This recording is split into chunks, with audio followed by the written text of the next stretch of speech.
Hi, I'm Teresa Elling from The Peaceful Home. Today I have a DIY project for you. I recently got this dresser at a community event called Junk in Your Trunk. And it's a really fun event where vendors come together and they sell vintage and antique items. And I just fell in love with this and I brought it home. And I haven't really done anything with it yet, but it's kind of chippy and cute and I like it here on my front porch. Well, I came out yesterday to open a drawer to put something away and the handle pulled out. And then when I pulled the drawer out, the bottom fell out of the drawer.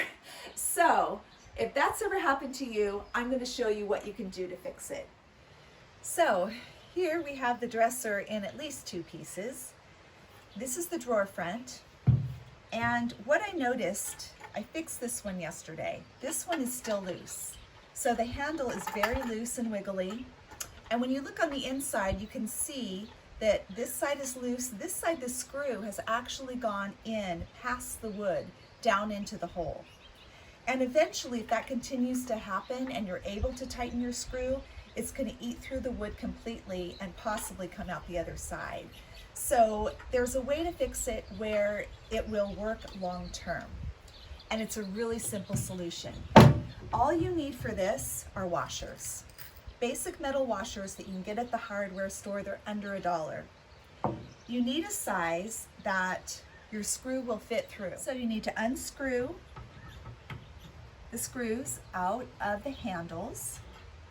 And once you've done that, you're going to make sure that it fits through the washer. Now, looking at how loose it was on that wood, I'm going to guess that I'm going to need at least 2 washers to build up that space between the wood and the end of the screw. So I'm going to use 2 here, one a little bit smaller than the next. And now this is twofold. It's going to bridge that gap, plus it's going to prevent the screw head from digging down into the wood. It's going to protect it. So when I put it in, I'm going to line it up. I've got to be able to put the handle back in correctly so that the screw will fit in this little hole here. Make sure you don't put them on upside down. So once that's in and I'm holding it, I can tighten slightly by hand and then finish up with the screwdriver. And now you can see that the handle is secure and that the screw head is no longer digging down into the wood. Part of that is because the larger washer goes first and blocks that hole, and then the smaller washer acts as more of a spacing. And then you simply repeat on the next side, larger washer, smaller screw head, find your spot in the end of the handle, tighten by hand, and then with the screwdriver. So something you might encounter if you're deciding that you want to replace knobs, let's say you want entirely new knobs on a project or in your kitchen, you need to realize that the distance here can be different, especially with vintage items. So here's an example of a knob. These are used in my kitchen. And if I were to look at the 2 points where the screws go in and hold it up to this, I would say, oh, that looks like the same size. But when you flip it over and you compare, you can see that it's short. And so this would not fit. You'd have to drill new holes. So you either need to find hardware that's the same size, or you do have to plug up with wood putty and you have to re-drill. So just be aware of that when you're shopping. Another thing to look at is, here's an example of, again, the handles we used in my kitchen and a very similar handle we used in our guest house kitchen. And if you look at the screws that come with these, they're 2 different sizes. So again, be aware of what size you need, because new construction, old construction is like this, basically a box with 4 sides. New construction, this is from my bathroom, is a box with a drawer front added. And so it almost doubles the thickness that a screw has to go into to hold a handle. So if I wanted to put handles on these, I would need to get my measurement and mark it. I would have to drill entirely through the drawer front and the drawer and then attach my screw. And I just need to make sure that I have screws long enough. A lot of the new handles these days actually come with 2 sizes of screws, which is very helpful. But know your sizes before you go shopping. One thing that I look for when I'm thrifting or at yard sales is vintage knobs. And I found quite a few over the years. I love these, and they're available for different projects that I might be doing. I really love these. These are milk glass blue. They're so pretty, and I haven't found a use for them yet, but I'm sure I will. So something to remember on these is, again, the lengths of the screws can be completely different. So if you're wanting to put a handle like this on that bathroom drawer, it's not long enough.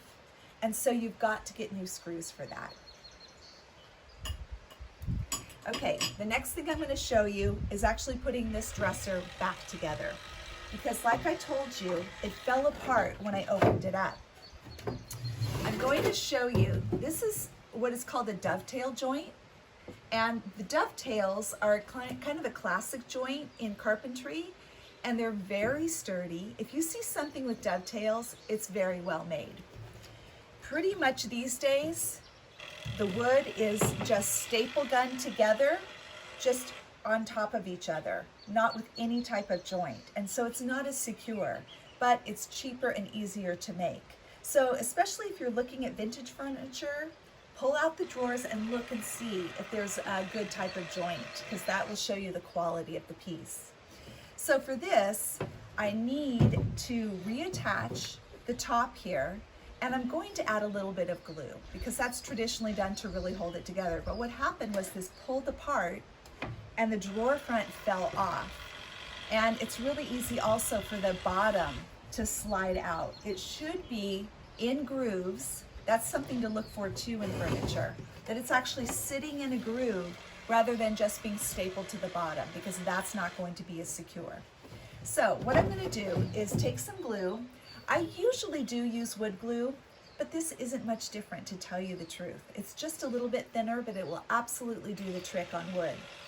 And I'm going to glue in these spots. I'm actually going to use a little bit of a paintbrush just to get it in there, get in all the spots, and I will get each side ready, and then I'll show you how I put the front on. So that's just kind of getting in there in all the cracks and getting the glue on smoothly. You don't want big blobs of it. You want it to be even.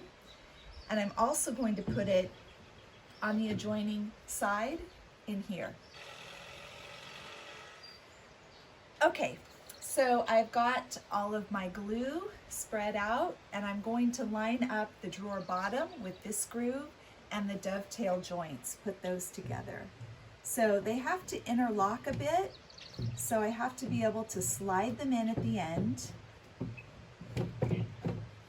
and open up the dresser just a bit so that I can slide in this other end. And it slid right on the bottom, which is great. You wipe any excess glue on the sides and on the inside, if there's any, in the corners. And then depending on if you need weights or need to clamp it, and it just needs to dry. And as soon as it's dry, it's ready to go back into the dresser. So I hope this was helpful for you guys. I know that I've changed out a lot of knobs and handles over the years on different projects that I've done. And it's a really easy, inexpensive way to have a whole new look. So I hope you'll give this skill a try. If you would like to subscribe to my channel, that would be awesome. And I hope that this will get you just excited about trying some new ideas and some new projects. Thanks so much for joining me on The Peaceful Home.